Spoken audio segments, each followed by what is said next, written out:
Students कैसे हैं आप सब। उम्मीद है आप सब लोग अच्छे होंगे।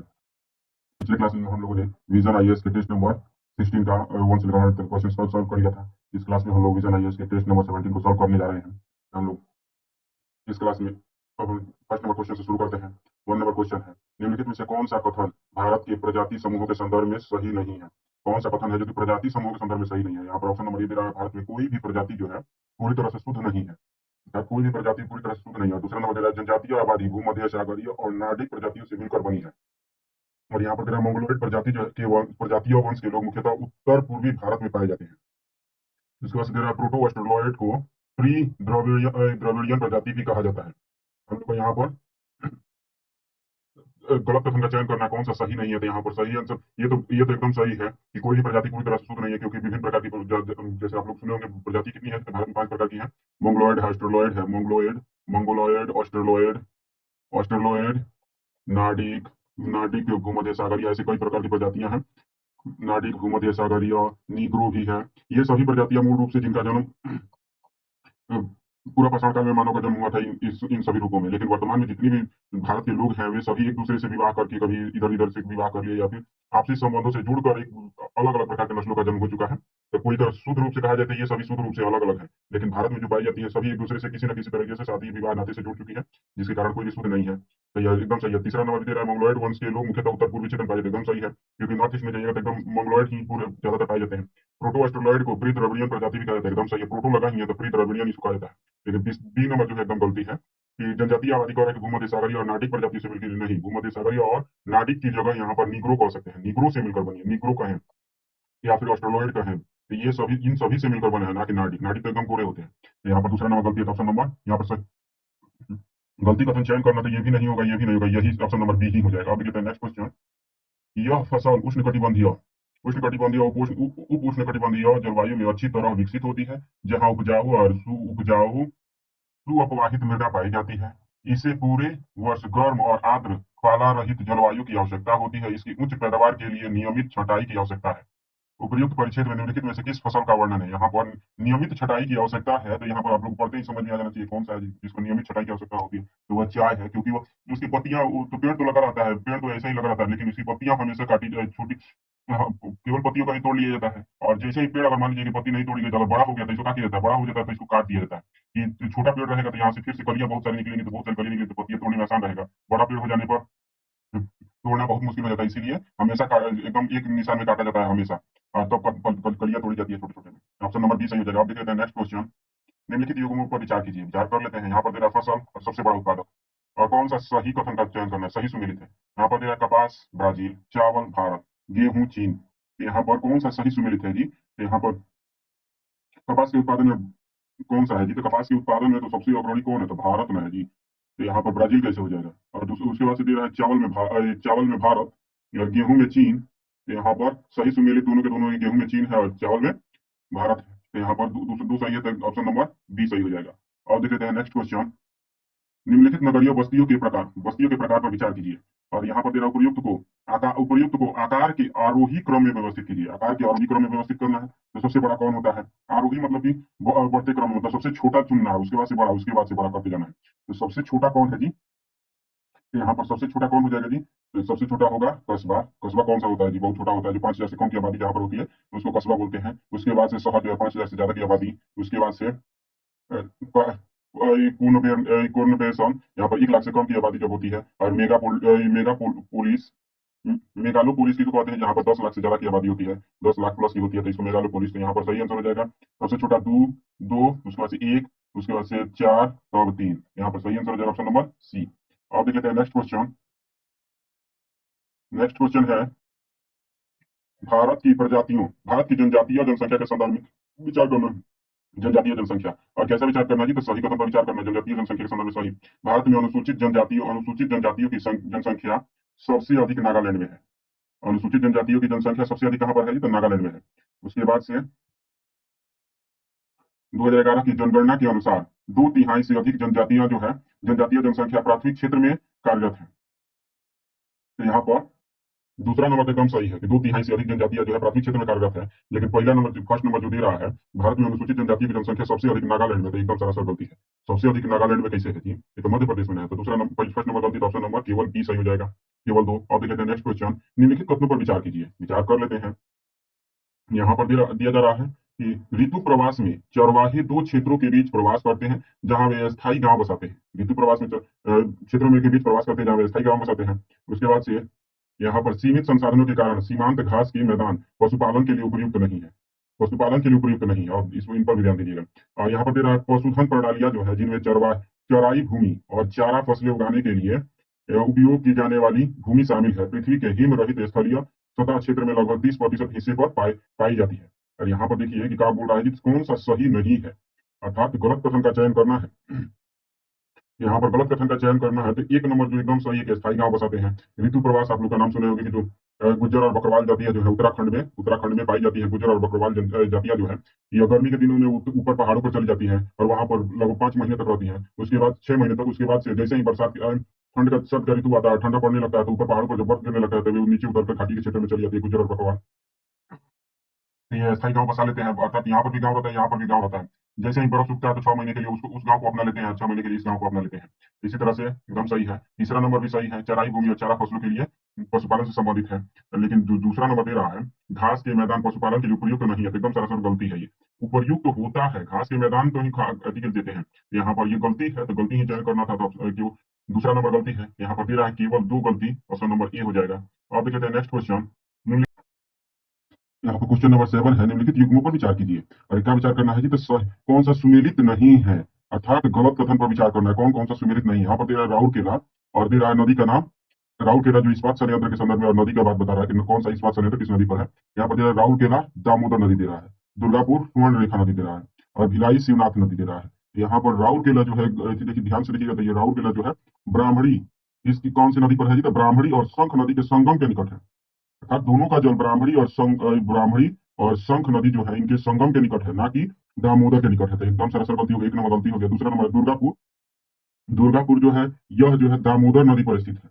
दुर्गापुर दामोदर नदी पर है, ना कि स्वर्ण रेखा नदी पर है। दूसरा नंबर गलती हो जाएगा। तो यहाँ पर सेकंड नंबर गलती, यहाँ पर कौन सा? भिलाई शिवनाथ नदी पर, एकदम सही है, भिलाई जो है शिवनाथ नदी पर है। अर्थात एक और दो दोनों गलती है, और खास विचार करना चाहिए, गलत कथन पर विचार करना था, ऑप्शन नंबर ए हो जाएगा। अब देख लेते हैं नेक्स्ट क्वेश्चन। नेक्स्ट क्वेश्चन है, भारत में भारत में रबी फसलों के संदर्भ में विचार करना है। रबी फसलों के संदर्भ में विचार करना है, कैसा विचार करना है जी? तो यहाँ पर सही कथन पर विचार करना है। रबी फसलों के संदर्भ में सही कथन पर विचार करना था। हम लोग देख लेते हैं कि इन्हें मानसून की बारिश के बाद, रबी फसल मानसून की बारिश के बाद अक्टूबर से और दिसंबर के बीच बोया जाता है। इसके बाद प्रमुख रबी फसलों में गेहूं, जौ, सरसों, अलसी शामिल है। इसके बाद से इन्हें अंकुरण और वृद्धि के लिए उच्च तापमान और उच्च आर्द्रता की आवश्यकता होती है। एक नंबर एकदम सही, अक्टूबर से दिसंबर के बीच में रबी फसलें बोई जाती है। दूसरा नंबर भी गेहूं, जौ, सरसों, अलसी शामिल है, एकदम सही है। लेकिन यहाँ पर जो तेरा अंकुरण के लिए उच्च तापमान की आवश्यकता होती है, एकदम सरासर गलती है। उच्च तापमान किसको आवश्यकता होती है जी? तो वह है जायद फसलों के लिए, सॉरी खरीफ फसलों के लिए।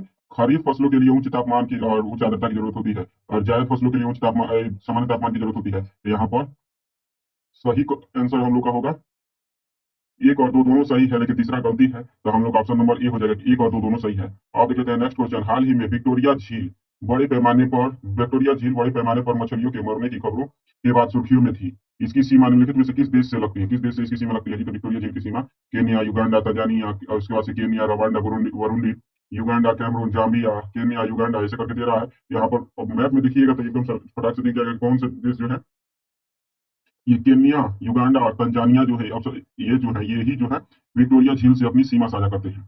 तो ऑप्शन नंबर ए हो जाएगा। यहाँ पर बुरुंडी साझा नहीं करता है, तो ऑप्शन नंबर ए हो जाएगा। अब देखिए नेक्स्ट क्वेश्चन। निम्नलिखित कथनों पर विचार कीजिए, निम्नलिखित पर विचार कीजिए, विचार कर लेता है। और क्या यहाँ पर कुछ देशों का नाम दे रहा है, लेकिन किस संदर्भ में विचार करना है, तो संदर्भ देख लेते हैं। यहाँ पर देखिए प्रवासियों की बड़ी संख्या के अवरोही क्रम के अनुसार व्यवस्थित कीजिए। अवरोही क्रम मतलब कि सबसे ज्यादा कहाँ पर, उसके बाद से प्रवासी कहाँ पर, उसके बाद से प्रवासी कहाँ से, उसके बाद से प्रवासी कहाँ पर। तो इस तरह से करके सबसे कम प्रवासी के अंत में होना चाहिए, सबसे अधिक प्रवासी प्रथम में होना चाहिए। यहाँ पर जब देखिएगा कि सबसे अधिक प्रवासी कहाँ पर है जीरो, यहाँ ये जो है प्रवासी सर्वाधिक सबसे अधिक कहाँ पर है? तो भारत में सबसे अधिक, जहाँ पर जनसंख्या होगी वहीं पर ना प्रवासी अधिक होंगे। तो सबसे अधिक प्रवासी भारत में है। और दूसरा नंबर आबादी कहाँ पर है जी? तो चीन की है। तो जनसंख्या के अनुसार ही प्रवासियों की संख्या भी निर्धारित होती है। उसके बाद से कहाँ पर है जी? तो यहाँ पर बड़ा तो है रूस, देखने में बड़ा लगता है रूस, लेकिन वास्तव में इसकी क्षेत्रफल बहुत ज्यादा है, जिसके कारण इसमें प्रवासियों की संख्या मैक्सिको की तुलना में कम है। ऐसे कि मैक्सिको की क्षेत्रफल कम है, जनसंख्या भी कम है, लेकिन प्रति वर्ग किलोमीटर क्षेत्रफल में जनसंख्या ज्यादा है, इसीलिए यहाँ पर प्रवासी यहाँ पर है। तो तीसरा नंबर है। उसके बाद से है रूस का योगदान, कैसे कि रूस में जनसंख्या ज्यादा है, तो 4 हो जाएगा। उसके बाद से है यूक्रेन का स्थान, तो हम लोग का 2 1 3 4 3 सॉरी, यहाँ पर जो होगा पहले जो था, ये पुराना आंकड़ा है कि रूस में सर्वाधिक ज्यादा प्रवासी थे, लेकिन वर्तमान में रूस यूक्रेन जो युद्ध हुआ है, इसके कारण ये जो है डाटा बदल चुका है। अप्रवासियों की संख्या यूक्रेन में ज्यादा हो चुकी है और रूस में कम हो चुकी है। तो कौन सा आंसर हो जाएगा? 2 1 3 5 और 4, तो हम लोग का सही आंसर हो जाएगा ऑप्शन नंबर डी, 2 1 3 और 5 और 4। अब देखते हैं नेक्स्ट क्वेश्चन। नेक्स्ट क्वेश्चन है लिंगानुपात। 2011 की जनगणना के अनुसार लिंगानुपात के संदर्भ में विचार करना है। और कैसा विचार करना है जी? तो लिंगानुपात के संदर्भ में कैसा विचार करना है? तो सही पर विचार करना है, सही कदम पर विचार करना है। और देख लेना कि कौन सा सही है, कौन सा गलती है। तो यहाँ पर 2011 की जनगणना के अनुसार भारत में लिंगानुपात जो है प्रति 1000 पुरुषों पर 960 महिलाएं हैं। भारत में कह रहा है कि लिंगानुपात जो है 1000 पुरुषों पर 960 महिलाएं हैं जी। उसके बाद से है भारत में भारत में केवल 5 राज्यों का लिंगानुपात राष्ट्रीय औसत से अधिक है। केवल 5 राज्यों का लिंगानुपात राष्ट्रीय औसत से अधिक है जी। उसके बाद से है भारत का शहरी लिंगानुपात ग्रामीण लिंगानुपात से अधिक है। और यहाँ पर सही कथन पर विचार करना है। यहाँ पर 960 यहाँ पर दे रहा था, 960 नहीं है जी, ये 943 है, 960 नहीं है। यहाँ पर एक नंबर गलती हो जाएगा। और यहाँ पर जो दे रहा है कि केवल 5 राज्यों में लिंगानुपात राष्ट्रीय अनुपात से अधिक है, तो 5 राज्य नहीं बल्कि ये जो है 8 राज्य जो है, 8 राज्यों में ऐसा है जहाँ पर लिंगानुपात राष्ट्रीय औसत से अधिक है। मतलब कि यहाँ पर यूटी को भी ले ले, यूटी को भी एक तरह से मतलब केंद्र शासित प्रदेश में इसमें शामिल है। तो यहाँ पर जैसे पुदुचेरी में जाइएगा तो वहाँ पर का भी लिंगानुपात अधिक है, लक्षद्वीप में भी अधिक है। इस तरह से 8 राज्य जो होते हैं, सॉरी 9 राज्य यहाँ पर कुल मिलाकर होते हैं जिनकी जनसंख्या राष्ट्रीय औसत से अधिक है। तो यहाँ पर दूसरा नंबर भी गलती हो जाएगा। भारत का शहरी लिंगानुपात ग्रामीण लिंगानुपात से अधिक दे रहा है जी, तो यह गलती है। कैसी? ग्रामीण लिंगानुपात शहरी लिंगानुपात से अधिक है, ये उल्टा दे दिया है। यहाँ पर एक भी गलती, दूसरा तीसरा सब का सब गलती। तो यहाँ पर सही आंसर हो जाएगा कोई नहीं, ऑप्शन नंबर डी। अब देख लेते हैं नेक्स्ट क्वेश्चन। नेक्स्ट क्वेश्चन जो है सक्षम प्रणाली क्या है? सक्षम प्रणाली क्या है जो कभी कभी भारतीय सेना से सुर्खियों में उल्लेखित पाया जाता है? सुर्खियों में उल्लेखित पाया जाता है सक्षम प्रणाली। यहाँ पर सक्षम प्रणाली के संदर्भ में विचार करना है। यहाँ पर भारत की स्वदेशी मिसाइल रोधी रक्षा प्रणाली है, स्वदेशी मिसाइल रोधी रक्षा प्रणाली है जी। और इसके बाद से है युद्ध क्षेत्र में वास्तविक समय की जानकारी के लिए विकसित एक ड्रोन रोधी प्रणाली है। सशस्त्र बलों के लिए भारत का साइबर सुरक्षा ढांचा। उसके बाद से है सीमाओं की निगरानी के लिए एक निगरानी उपग्रह नेटवर्क, एक उपग्रह नेटवर्क है जी। यहाँ पर सक्षम प्रणाली क्या है? तो यहाँ पर ऑप्शन नंबर बी हो जाएगा, युद्ध क्षेत्र में वास्तविक समय की जानकारी देने के लिए ड्रोन रोधी प्रणाली है सक्षम। इसको ध्यान रखिएगा कि यह क्या है, ड्रोन रोधी प्रणाली है सक्षम। तो ऑप्शन नंबर बी हो जाएगा। और देख लेते हैं नेक्स्ट क्वेश्चन। भारत की प्रजाति समूह के संदर्भ में विचार कीजिए। तो प्रजाति समूह के संदर्भ में विचार करना, कैसा विचार करना जी? तो सही कथन पर विचार करना है।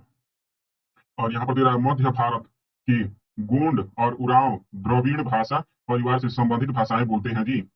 मध्य भारत के गोंड और उरांव द्रविड़ परिवार से संबंधित भाषाएं बोलते हैं। उसके बाद अंडमान द्वीप समूह के ओंगे और सेंट्रली प्रोटो ऑस्ट्रेलॉइड समूह का हिस्सा है। यहाँ पर जो दे रहा है केवल एक, केवल दो, एक और दो दोनों, यहाँ पर सही, दोनों के दोनों एकदम सही है, एकदम परिभाषा के साथ ही दिया हुआ है। गोंड और उरांव जो है द्रविड़ भाषा परिवार से संबंधित है, और अंडमान द्वीप समूह में ओंगे सेंट्रलीज प्रोटो ऑस्ट्रेलॉइड समूह के हैं। तो दोनों के दोनों सही है, तो ऑप्शन नंबर सी सही हो जाएगा। अब देखते हैं नेक्स्ट क्वेश्चन। निम्नलिखित निम्नलिखित तिलहनी फसलों पर विचार कीजिए। तिलहनी फसलों पर विचार करना है। और क्या विचार करना है कि कितनी फसलों का उपयोग जो है खाद्य तेल के उत्पादन हेतु किया जाता है? खाद्य तेल के उत्पादन हेतु कौन सा प्रयोग किया जाता है जी? यहाँ पर नाइजर सीड, उसके बाद से अलसी, अरंडी, कुसुम। यहाँ पर खाद्य तेल के रूप में प्रयोग मुख्यतः किसका किसका प्रयोग किया जाता है जी? तो यहाँ पर अलसी का प्रयोग किया जाता है, अलसी जिसको तीसी बोलते हैं, इसको खाने में प्रयोग किया जाता है। यहाँ पर नाइजर सीड जिसको क्या बोलते हैं जी? तो तिल का तेल, ये भी खाने में प्रयोग किया जाता है। लेकिन अरंडी जो है इसको खाने में प्रयोग नहीं किया जाता है, यह तो पॉइजन के रूप में काम कर सकता है अगर थोड़ा सा भी ज्यादा खा लीजिए तो।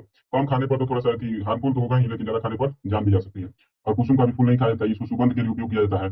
और ये जो है बॉडी मसाज के लिए में उपयोग किया जाता है, मतलब अन्य सभी तेल के उपयोग में आता है। तो ऑप्शन नंबर एक और दो सही है, तो ऑप्शन नंबर केवल दो सही हो जाएगा।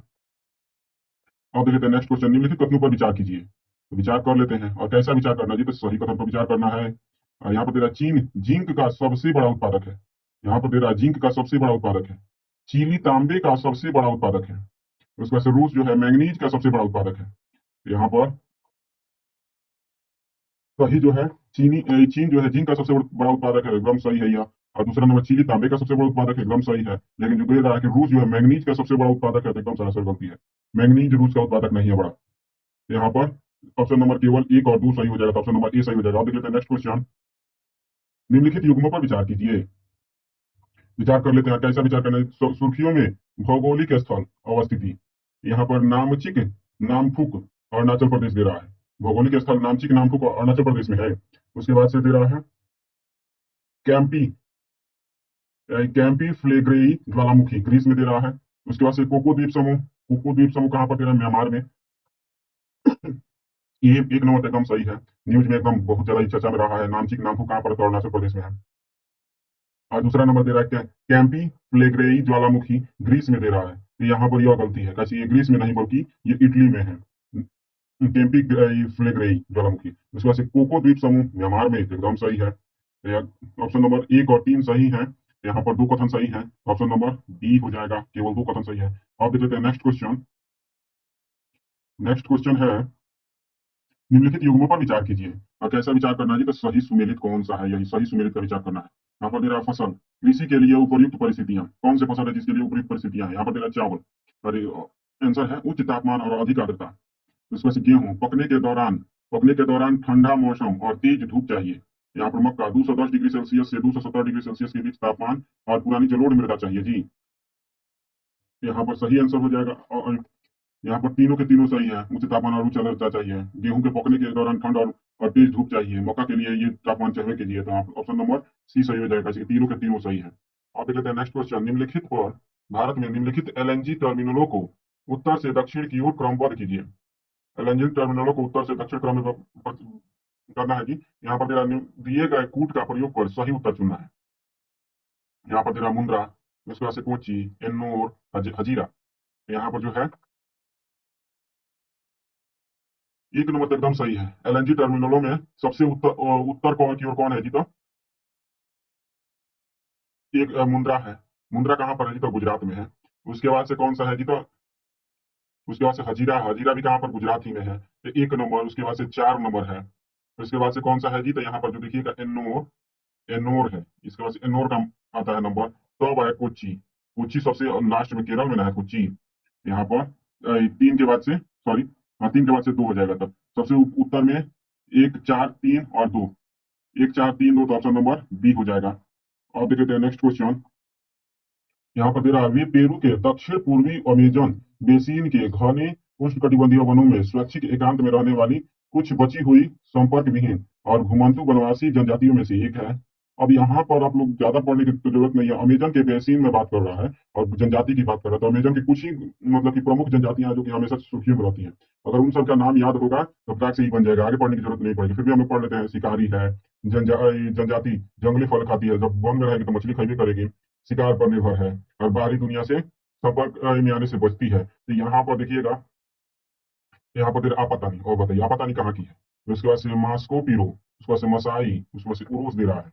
यहाँ पर देखिए, ध्यान से देखिएगा तो सबसे प्रसिद्ध आबादी कौन सी है जी? तो मास्को पीरो।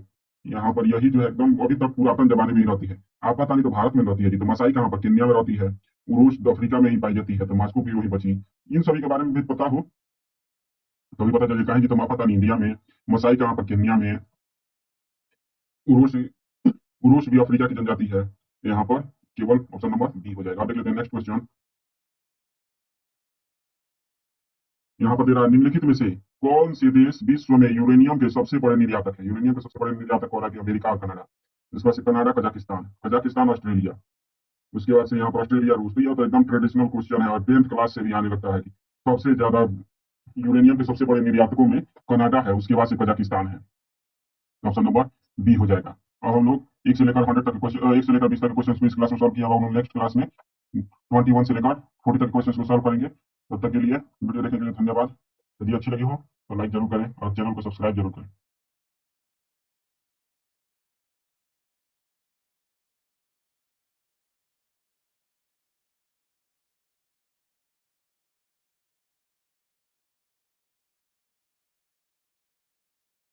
हेलो स्टूडेंट्स, कैसे हैं आप सब? उम्मीद है आप सब लोग अच्छे होंगे।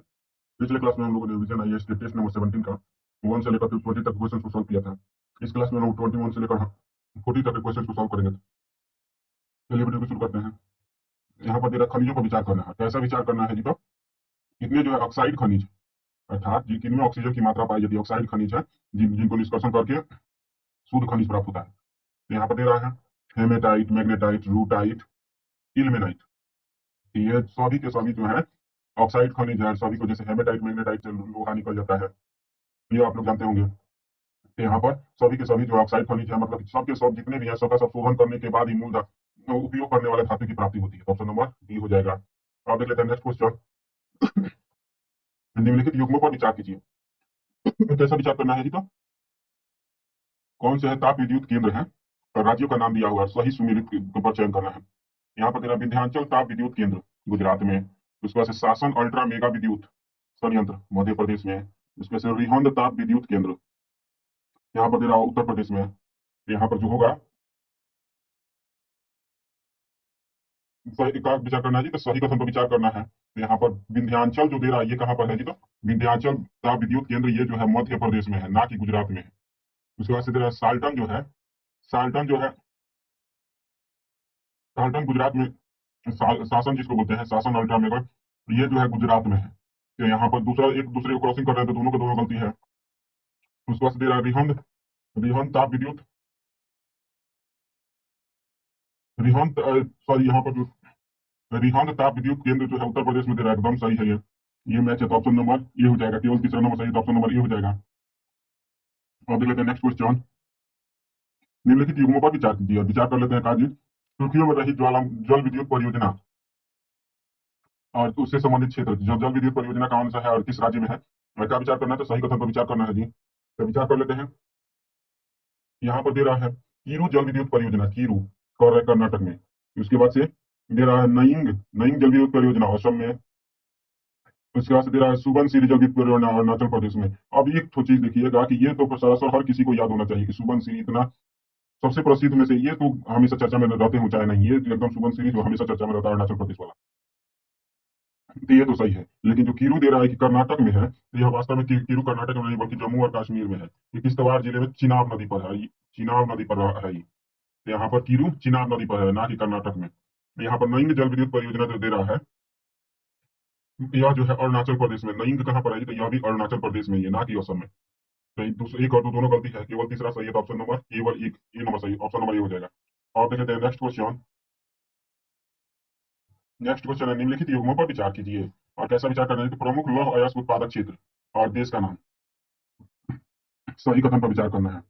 लौह अयस्क उत्पादक क्षेत्र जो है और देश का नाम क्या है? तो यहाँ पर दे रहा है कुजबास, रूस में है। उसके बाद से दे रहा है पिलबारा, ऑस्ट्रेलिया में है। उसके बाद से ओरिनोको, वेनेजुएला में। मेसाबी, मैक्सिको में। तो ये तो आप लोग को पता, ये कुछ जिसको बोलते हैं, तो यह तो एकदम चर्चा में था जब रूस यूक्रेन युद्ध चल रहा था। एकदम सही है, ऑप्शन नंबर ए रूस में है कुछ क्षेत्र। उसके बाद से पिलबारा जो दे रहा है कि ऑस्ट्रेलिया में है, एकदम सही है। पिलबारा जो सोना का क्षेत्र है, पिलबारा में सोना की प्राप्त होती है, तो दूसरा नंबर सही हो जाएगा। उसके बाद से दे रहा है ओरिनोको घाटी, ओरिनोको घाटी दे रहा है कि वेनेजुएला में है, तो एकदम सही है, ओरिनोको वेनेजुएला में है। लेकिन मेक्सिको दे रहा मेसाबी दे रहा है मैक्सिको में, तो आप देखिए मेसाबी रेंज जो है ये यूएसए में है। कहाँ पर है जी? तो यूएसए में है, ना कि मैक्सिको में है। तो चौथा नंबर गलती है, और तीन वो सही है। तो ऑप्शन नंबर केवल तीन, ऑप्शन नंबर सी हो जाएगा। और देख लेते हैं नेक्स्ट क्वेश्चन। वे पत्तन जिनका उपयोग जो है, जिनका उपयोग विभिन्न देशों से निर्यात के लिए माल लाने के लिए संग्रहण केंद्रों के रूप में किया जाता है, तो कौन से ऐसे पत्तन है जिनका उपयोग माल लाने के लिए संग्रहण केंद्र के रूप में किया जाता है? यहाँ पर तेरा फेरी पोर्ट, एंट्री पोर्ट, उसके बाद से आउटपोर्ट, पोर्ट ऑफ कॉल।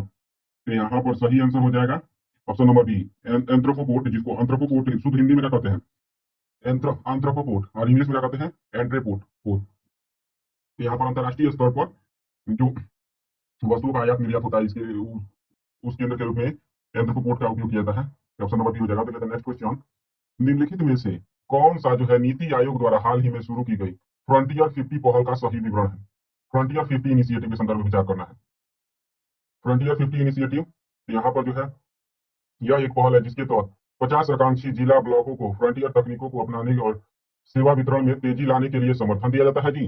एकदम यही सही है, आगे पढ़ने की जरूरत नहीं है। और इसको थोड़ा सा कह सकते हैं कि फैक्चुअल से भी जुड़ा है। फ्रंटियर 50 इनिशिएटिव जो है ये काफी महत्वपूर्ण है। और एडीपी जब शुरू हुआ था, एस्पिरेशनल डिस्ट्रिक्ट प्रोग्राम, उससे ही यह जुड़ा हुआ है। एडीपी को ही 2024 में रिफॉर्म करके एडीपी कर दिया गया, एस्पिरेशनल ब्लॉक प्रोग्राम, अर्थात प्रखंड का विकास करने के लिए। तो ये किससे जुड़ा हुआ था? तो फ्रंटियर 50 इनिशिएटिव एडीपी से जुड़ा हुआ था। और देख लेते हैं नेक्स्ट क्वेश्चन।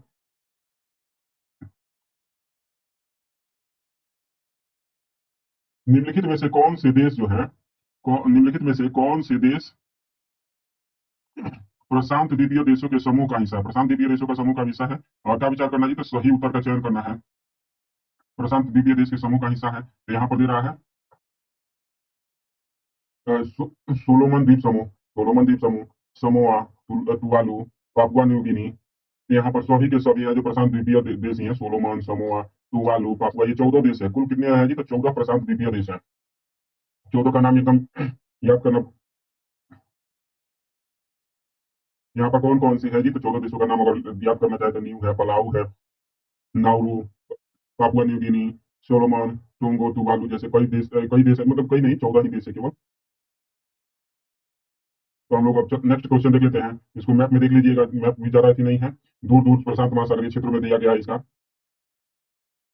अब देख लेते हैं नेक्स्ट क्वेश्चन। हाल ही में भारतीय सेना को अनंत शस्त्र के विकास और आपूर्ति का ठेका मिला है।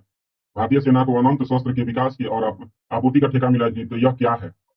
यह एक वायु रक्षा प्रणाली है, टॉर्पीडो है, मोबाइल मिसाइल लॉन्चर है, या फिर टैंक है? तो ये भी फैक्ट से जुड़ा हुआ अनंत शस्त्र। तो ये अनंत शस्त्र के संदर्भ में जो पूछा जा रहा था यहाँ पर है, एक वायु रक्षा प्रणाली है। तो यहाँ पर ऑप्शन नंबर ए हो जाएगा, अनंत शस्त्र वायु रक्षा प्रणाली। अब देखते हैं नेक्स्ट क्वेश्चन। यह भारत की उत्तरी पेटी में उगाए जाने वाले प्रमुख तिलहनों में से एक है। भारत की उत्तरी पेटी में कौन सा तिलहन उगाया जाता है जी? लेकिन इसे विभिन्न कृषि जलवायु दशाओं में भी उगाया जाता है, जा सकता है। यह एक रबी फसल है। आप देखिए रबी फसल कौन सी है जी? इनमें तेल की मात्रा लगभग 40% होती है। यह तीखी गंध वाली होती है और इसे अक्सर विभिन्न भारतीय व्यंजनों में मसालों के रूप में, आप देखिए मसाला भी, तेल भी। तो अब बताइए कौन सा हो सकता है जो कि मसाला, मसाला के साथ साथ तेल में भी प्रयोग हो जाए? तो यहाँ पर एकदम उत्तर भारत का हर बच्चा बच्चा जान सकता है कि मसाला और तेल दोनों में सरसों का प्रयोग होता है। तो ऑप्शन नंबर सी हो जाएगा। देखते हैं नेक्स्ट क्वेश्चन। हाल ही में रक्षा मंत्री ने विदेश में भारत के पहले रक्षा विनिर्माण संयंत्र का उद्घाटन किया। रक्षा मंत्री ने विदेश में भारत के पहले रक्षा विनिर्माण संयंत्र का उद्घाटन किया। यह संयंत्र जो है किस देश में स्थापित किया गया था? यहाँ पर ऑप्शन नंबर है मॉरिशस, मालदीव, मोरक्को, या फिर चार। यहाँ पर सही आंसर हो जाएगा ऑप्शन नंबर सी, मोरक्को है। अब देखते हैं नेक्स्ट क्वेश्चन। मानव भूगोल के संदर्भ में सेर्म और वूली है।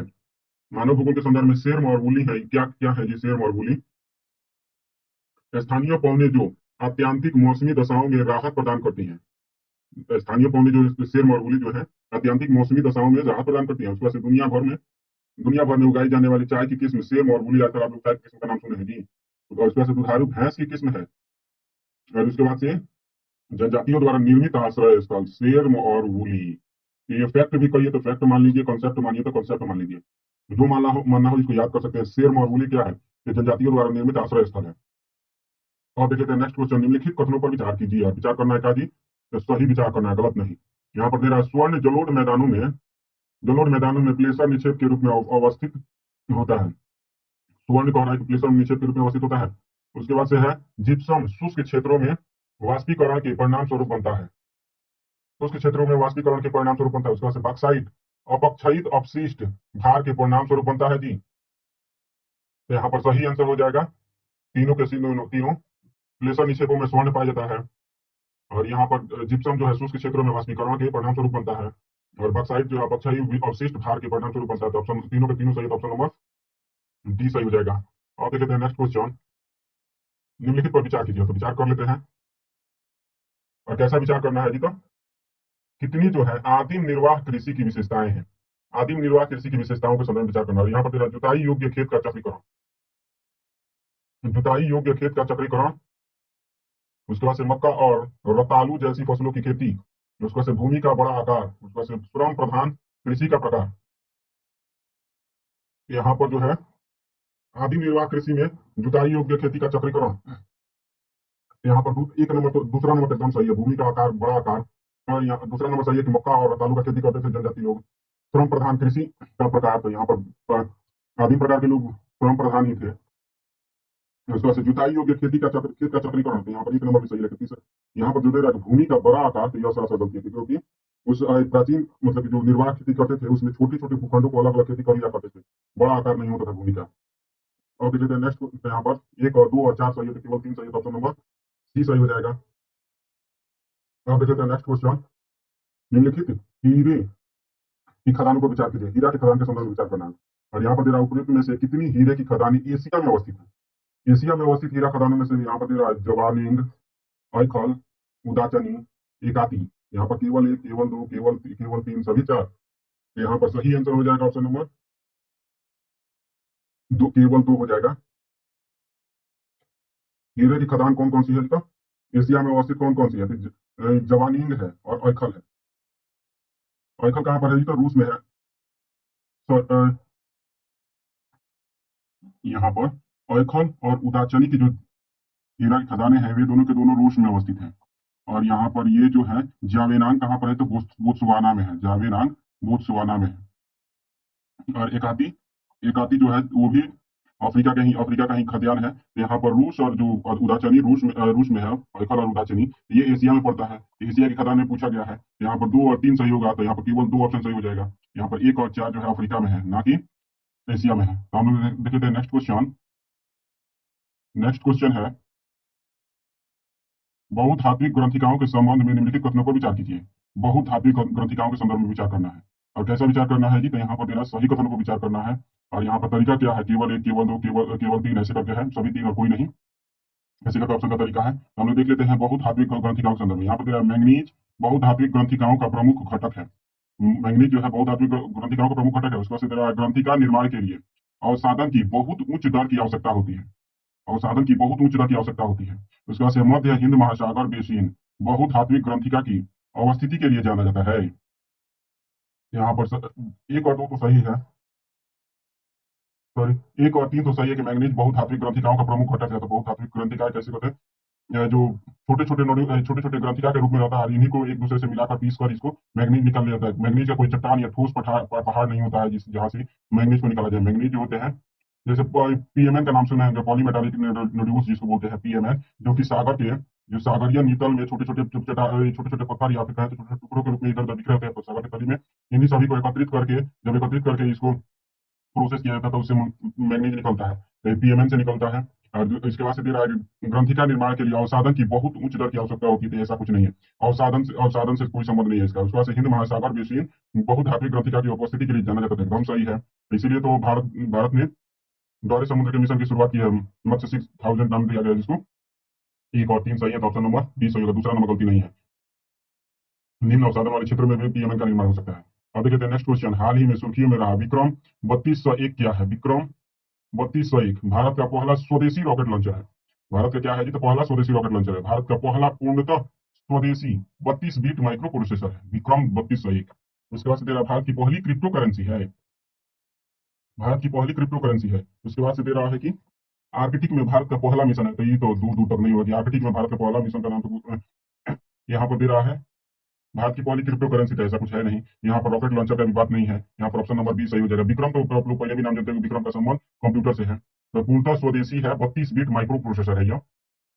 ऑप्शन नंबर बी हो जाएगा, विक्रम 3201। अब देख लेते हैं नेक्स्ट क्वेश्चन। यहाँ पर निम्नलिखित कथनों पर विचार कीजिए। और यहाँ पर तरीका क्या है, दो स्टेटमेंट है और व्याख्या से संबंधित है। तो हम लोगों ने कितने बार जान लिया है कि क्या सही कथन का चयन करना है। और तरीका क्वेश्चन ऑप्शन का तरीका हम लोग को याद हो जाना चाहिए। अगर ऐसा क्वेश्चन हम लोग जब बनाने से पहले ये ऑप्शन का तरीका याद हो जाना चाहिए, तब जाकर फटाक से बन जाएगा। और हमने कई बार बताया है कि इस तरह के ऑप्शन को हल करने के लिए सबसे पहले दूसरा नंबर ऑप्शन पढ़िए और बीच में तब क्या कीजिए, इसलिए लगाइए, क्या जी, तो इसलिए लगाइए और तब एक नंबर ऑप्शन पढ़िए।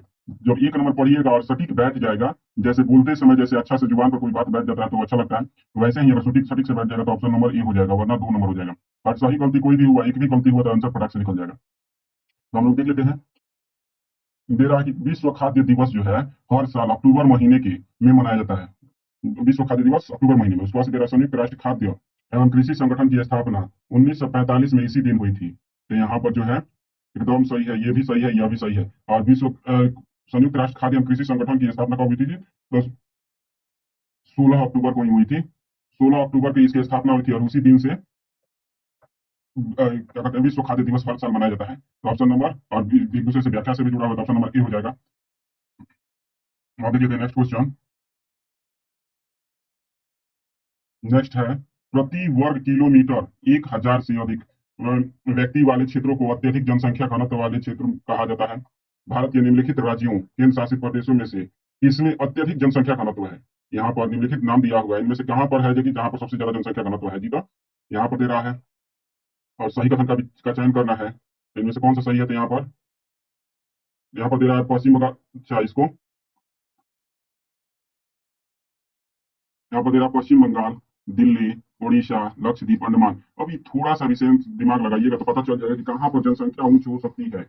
उत्तर भारत में हो सकती है, हर कोई जान सकता है कि हर कोई बच्चा बच्चा बता सकता है कि उच्च जनसंख्या दर कहाँ पर है जी? तो उत्तर भारत में है। तो यहाँ पर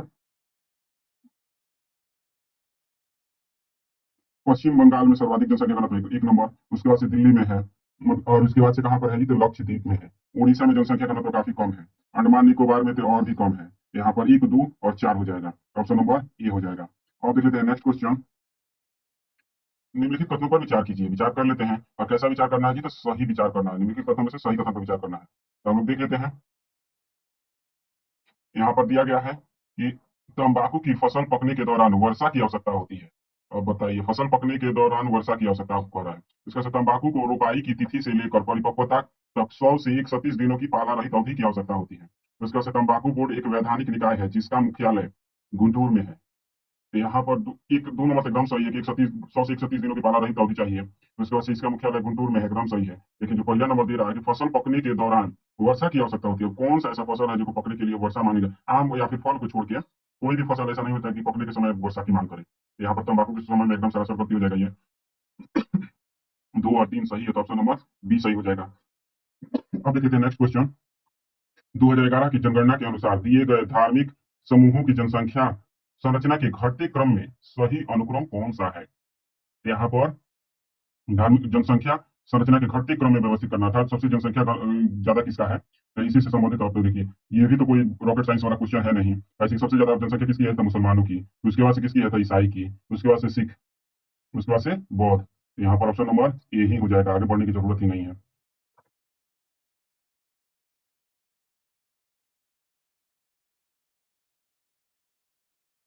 इस क्लास में हम लोगों ने 21 से लेकर 40 तक क्वेश्चन को सॉल्व कर लिया है, और हम नेक्स्ट क्लास में 41 से 60 तक क्वेश्चन को सॉल्व करेंगे। तब तक के लिए धन्यवाद।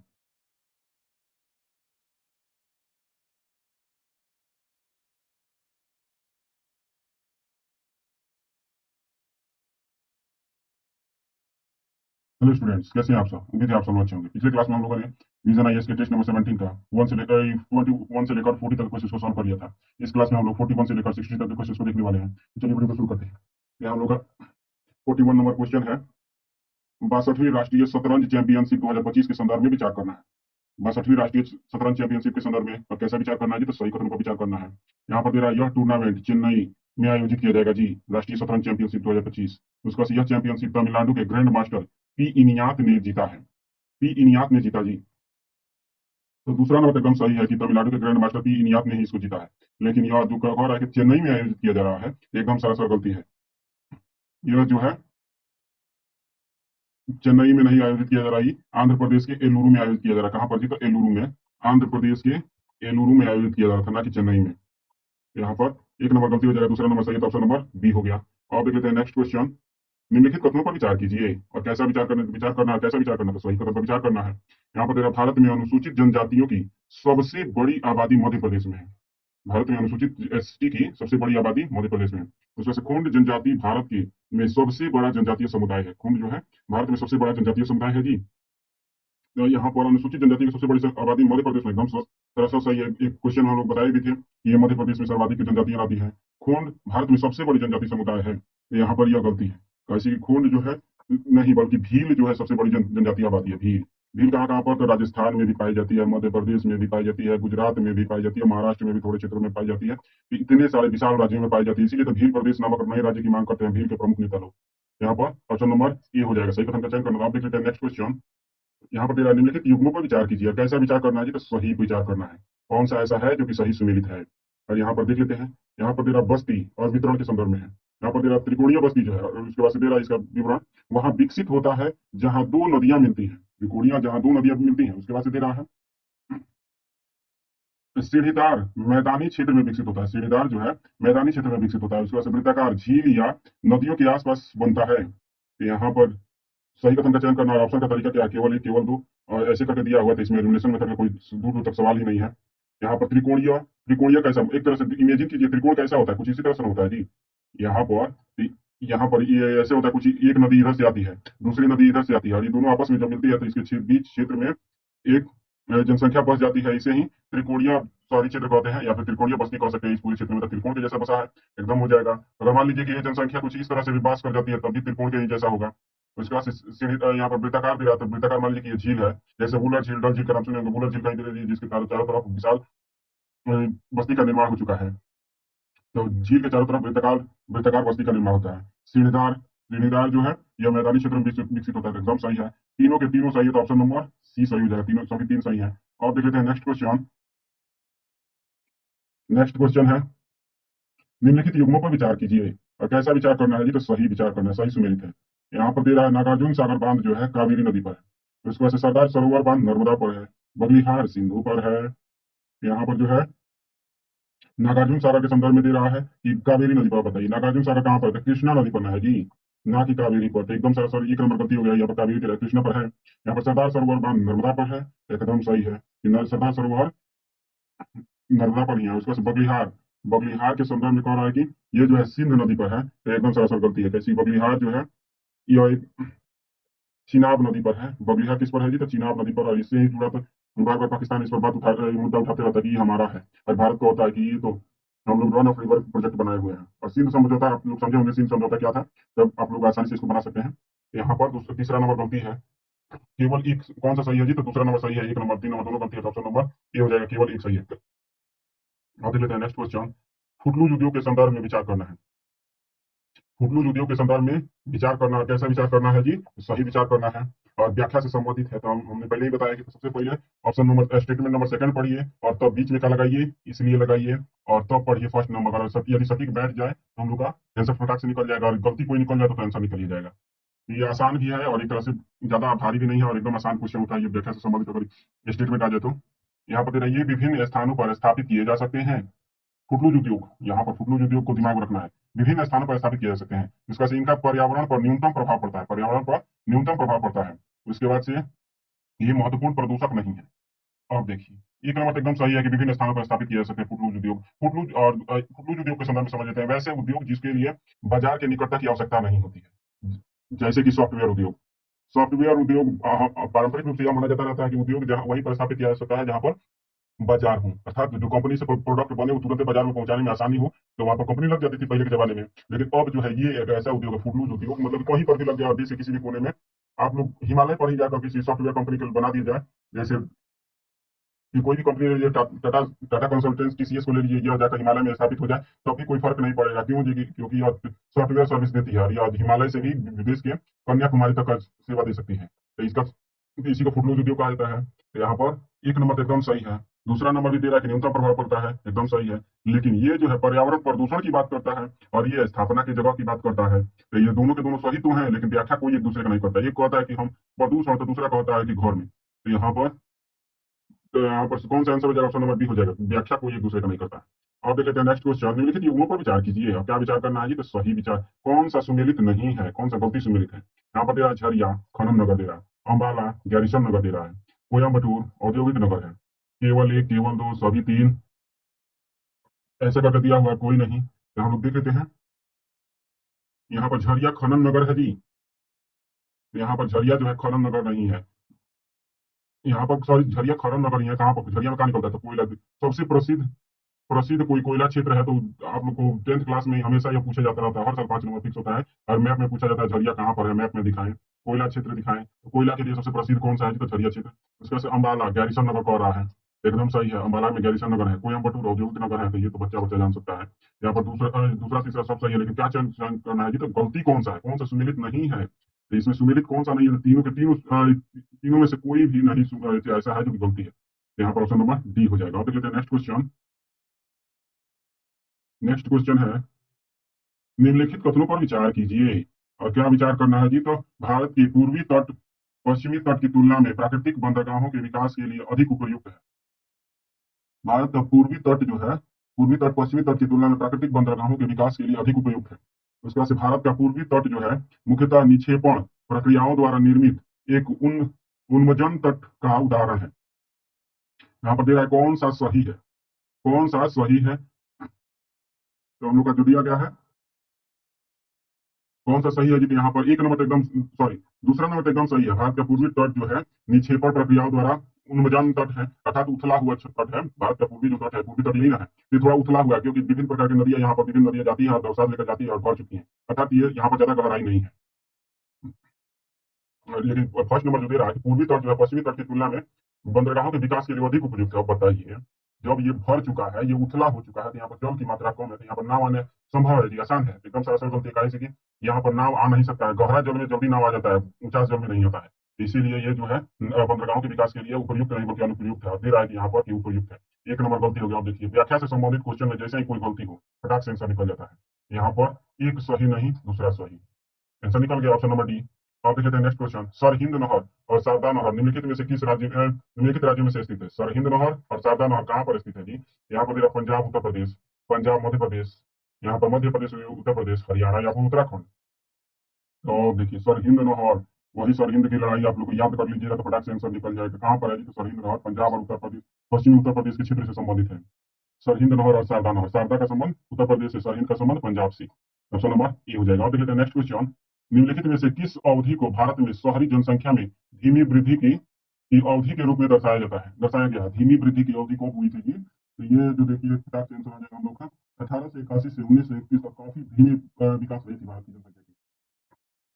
तो यहाँ पर औसतन हम लोग का कितना था? तो 10% से कम ही के आसपास था, लगभग 9% के आसपास ही था ये जनसंख्या वृद्धि दर 1881 से लेकर। कैसे कि यहाँ पर उग्र ब्रिटिश दमन के कारण अधिकांश मतलब बार बार अकाल पड़ रहे थे, बार बार लोग मारे जा रहे थे, तो जनसंख्या बढ़ी कैसे?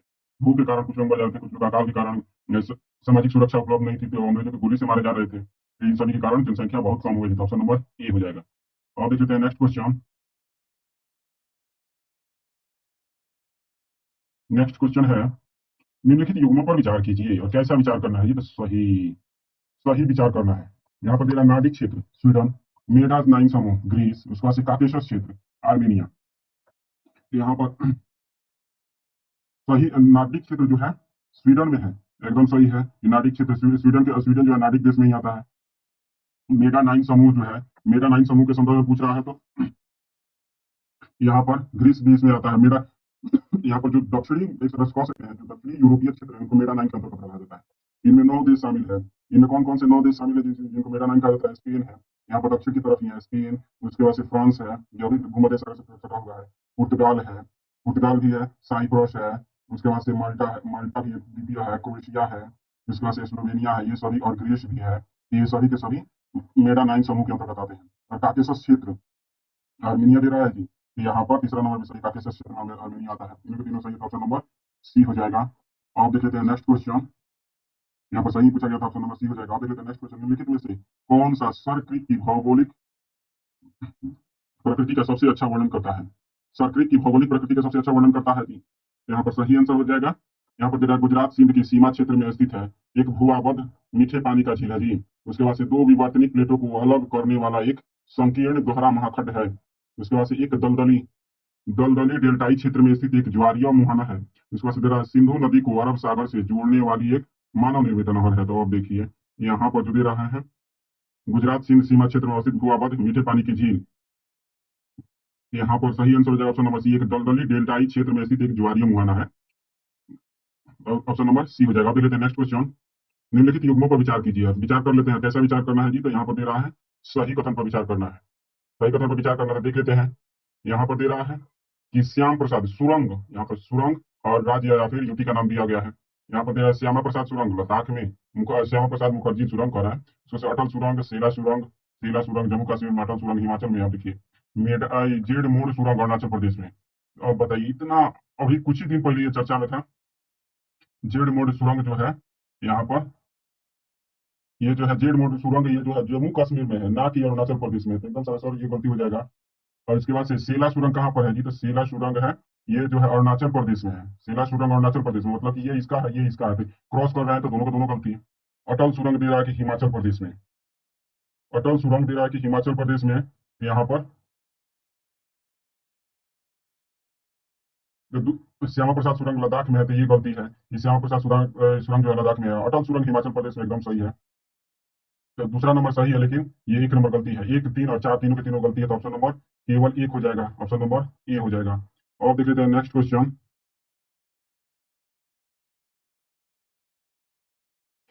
यहाँ पर दे रहा बर्न यार्ड, कोदो, प्रोशो शब्दावलियां प्रायः सुर्खियों में देखने को मिलती है। ये क्या है? बर्न यार्ड, कोदो, प्रोशो, ये जो है यहाँ पर दे रहा उच्च उपज वाली चावल की किस्में हैं। और उसका से मोटे अनाज प्रजातियां हैं। कपास पर लगने वाले कीट है। उसका से पर्यावरण के अनुकूल खेती के तरीके हैं। यहाँ पर यहाँ पर सही आंसर हो जाएगा ऑप्शन नंबर बी, मोटे अनाज की प्रजातियां हैं। बर्नयार्ड, कोदो, प्रोसो। ये तो कोदो का नाम सुनते ही आप लोग समझिए, कोदो जो एक मोटा अनाज है। पहले उगाया जाता था, अब तो बहुत कम उगाया जाता है। चावल के सब सामने तो इसको कोई पूछता ही नहीं है। मोटी अनाज की प्रजाति है। ऑप्शन नंबर बी हो जाएगा। अब देखते हैं नेक्स्ट क्वेश्चन। भारत में साक्षरता दर 2011 की जनगणना के अनुसार बताना। साक्षरता दर निम्नलिखित कथनों पर विचार कीजिए। भारत की साक्षरता दर 2011 की जनगणना के अनुसार विचार करना है। और यहाँ पर तेरा क्या कैसा विचार करना है, सही या फिर गलती? तो सही कथन पर विचार करना है। तो विचार कर लेते हैं। यहाँ पर राष्ट्रीय स्तर पर पुरुष महिला साक्षरता अंतराल 20% से अधिक है। उसके बाद से है सभी सभी संघ राज्य क्षेत्रों में चंडीगढ़ में पुरुष साक्षरता दर सबसे अधिक है जी। उसके बाद से यहाँ पर तेरा अखिल भारतीय स्तर पर अनुसूचित जनजातियों की साक्षरता दर कुल साक्षरता दर से कम है। और देखिए यहाँ पर जो है एक नंबर जो दे रहा है कि राष्ट्रीय महिला पुरुष महिला साक्षरता अंतराल 20% से अधिक है। ऐसा कुछ नहीं है, पुरुष महिला साक्षरता अंतराल 20% नहीं है, का अंतर नहीं है, बल्कि 16% पर है, 16% के आसपास है। जो कि अंतराल दिखाता है। अर्थात मान लीजिए कि पुरुष जो है 100% पढ़े लिखे हैं, तो महिला कितनी पढ़ी लिखी है? 84%। गैप दिखाने के लिए केवल है। लेकिन वास्तव में कितना है जी? तो पुरुष जो है कितना पढ़े लिखे हैं जी? तो 74%। वहीं पर महिलाएं 65% पढ़ी हुई है। और जैसे औसतन देखा जाए, विभिन्न राज्यों में अलग अलग है, तो औसतन हो जाता है 16% के आसपास पड़ जाता है। यहाँ पर दे रहा है सभी संघ राज्य क्षेत्रों में चंडीगढ़ में पुरुष साक्षरता दर सबसे अधिक है। तो पुरुष साक्षरता दर यहाँ पर दे रहा है चंडीगढ़ में नहीं, चंडीगढ़ नहीं, बल्कि ये जो है यहाँ पर तो लक्षद्वीप में पुरुष साक्षरता दर सबसे अधिक है, ना कि चंडीगढ़। तो दूसरा नंबर भी गलती। तीसरा नंबर दे रहा है अखिल भारतीय और राष्ट्रीय स्तर पर अनुसूचित जनजातियों की साक्षरता दर कुल साक्षरता दर से कम है। एकदम सही है, इनकी साक्षरता दर काफी कम है। ये जो कितने पढ़े लिखे इनकी साक्षरता दर, एसटी की साक्षरता दर देखिएगा तो आप लोग 58% आता है। और पूरे देश की साक्षरता दर 74% के आसपास है। और फिर नेक्स्ट क्वेश्चन। यहाँ पर सही आंसर हो जाएगा कि केवल तीसरा नंबर सही था, केवल एक सही हो जाएगा। और देखिए नेक्स्ट क्वेश्चन। समुद्र शक्ति 2025 युद्धाभ्यास के संदर्भ में विचार करना है। समुद्र शक्ति 2025 और कैसा विचार करना है? तो सही कथन पर विचार करना है। यह भारत और श्रीलंका के बीच एक संयुक्त नौसैन्य अभ्यास है जी। तो युद्ध समुद्र शक्ति, तो समुद्र शक्ति किसके बीच होता है जी? तो ये यहाँ पर दे रहा है कि भारत और श्रीलंका के बीच। तो श्रीलंका के बीच नहीं, बल्कि इंडोनेशिया होना चाहिए था यहाँ पर। यहाँ पर कौन सा होना चाहिए था जी? तो इंडोनेशिया। यार यहाँ पर दे रहा है श्रीलंका। तो एक नंबर गलती हो गया। दूसरा नंबर है यह भारत के विशाखापत्तनम में आयोजित किया गया था। विशाखापत्तनम में समुद्र शक्ति। और इसके बाद से है, तो ये दूसरा नंबर सही है। इसका उद्देश्य दोनों नौसेनाओं के बीच अंतर संचालनीयता और आपसी सहयोग को बढ़ावा देना। एकदम सही है। समुद्र शक्ति और इंडोनेशिया के साथ होता है। तो ऑप्शन नंबर बी सही है। केवल दो और तीन सही है। एक नंबर एक नंबर ऐसे एलिमिनेशन मेथड से एक नंबर जैसे ही गलती हुआ था, हम लोग तो एलिमिनेशन मेथड से तीनों काट सकते थे और इसमें आंसर बना सकते थे। फिर भी हम लोगों ने आंसर ऑब्जेक्ट मतलब कि इसको नहीं देखे थे ऑप्शन को, तो इसीलिए ज्यादा पढ़ना पड़ा। और देखते हैं नेक्स्ट क्वेश्चन। नेक्स्ट क्वेश्चन है निम्नलिखित युग्मों पर विचार कीजिए। और कैसा विचार करना है? तो अक्षय ऊर्जा, अग्रणी उत्पादक, अक्षय ऊर्जा और अग्रणी उत्पादक से संबंधित सही विचार करना है, सही कथन पर विचार करना है। यहाँ पर मेरा भूतापीय ऊर्जा भारत, पवन ऊर्जा जर्मनी, ज्वारीय ऊर्जा दक्षिण कोरिया। यहाँ पर जो है जो ज्वारीय जो है दक्षिण कोरिया जो है, एकदम सही है। अक्षय ऊर्जा में अग्रणी है दक्षिण कोरिया। लेकिन पवन ऊर्जा में जो जर्मनी नहीं, बल्कि कौन सा है? तो डेनमार्क है। डेनमार्क अग्रणी है। भूतापीय ऊर्जा में भारत नहीं है जी। भूतापीय ऊर्जा में भारत का स्थान प्रथम स्थान पर नहीं है, बल्कि चीन का स्थान है। चीन है भूतापीय ऊर्जा में अग्रणी है। केवल तीसरा नंबर सही है, तो ऑप्शन नंबर डी हो जाएगा, केवल तीन। और देख लेते हैं नेक्स्ट क्वेश्चन। भारत में महिलाएं और पुरुष 2024 रिपोर्ट के संदर्भ में विचार करना है। महिला और पुरुष रिपोर्ट और क्या विचार करना है? तो सही कथन पर विचार करना है। यहाँ पर रिपोर्ट के अनुसार शहरी क्षेत्रों में लिंगानुपात ग्रामीण क्षेत्रों के लिंगानुपात से अधिक हो गया है जी। और देखिए यहाँ पर कह रहा है कि शहरी क्षेत्रों का लिंगानुपात अधिक हो गया है। उसके बाद से बिहार में लैंगिक साक्षरता दर में सबसे अधिक अंतराल है, जबकि केरल में सबसे कम है। यहाँ पर यह ऐसा कुछ नहीं है कि सबसे ज्यादा अंतराल, सबसे कम अंतराल केरल में है, तो यह गलती है। और फर्स्ट नंबर जो दे रहा है कि लिंगानुपात ग्रामीण क्षेत्रों के लिंगानुपात से अधिक हो गया है, तो एकदम सही है। तो ऑप्शन नंबर एक नंबर सही है, तो ऑप्शन नंबर ए सही हो जाएगा। और देख लेते हैं नेक्स्ट क्वेश्चन। निम्नलिखित कथनों पर विचार कीजिए। यहाँ पर शहर क्षेत्र विशेषता के संदर्भ में, और इतना लंबा है तो ऑप्शन का तरीका देख लीजिए, सही कथन पर विचार करना है।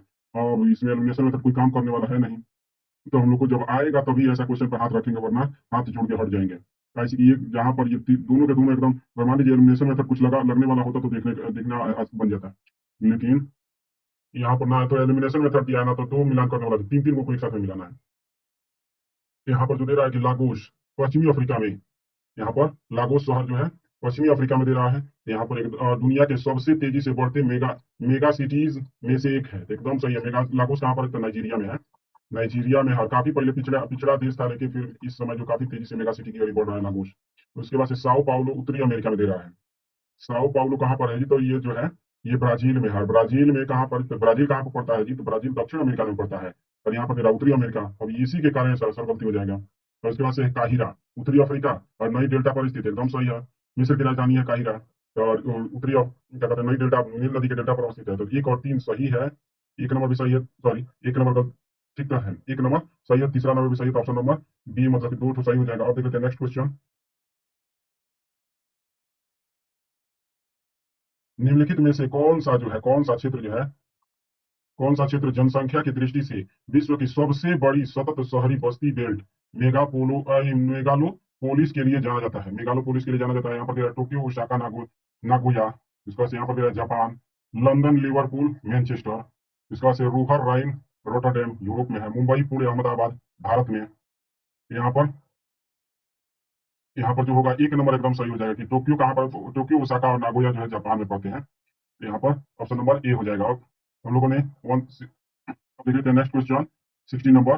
भारत की जनसंख्या, जनजातीय जनसंख्या के संबंध में निम्नलिखित कथनों पर विचार कीजिए। जनजातीय जनसंख्या के संदर्भ में विचार करना, क्या विचार करना है? तो सही कथन पर विचार करना है। देख लेते हैं, भारत में अनुसूचित जनजातियों की सबसे बड़ी आबादी उड़ीसा में है। तो कह रहा है कि भारत की अनुसूचित जनजाति की सबसे बड़ी आबादी उड़ीसा में है जी। अब बताइए, 2011 की जनगणना के अनुसार जनजातीय आबादी भारत की कुल जनसंख्या का 15% से अधिक है। अब देखिए, यहाँ पर जो अभी कुछ ही दिन पहले बताए थे कि सबसे बड़ी आबादी कहाँ पर है, तो मध्य प्रदेश में अनुसूचित जनजातियों की है, सॉरी जनजातियों की है, एसटी की है।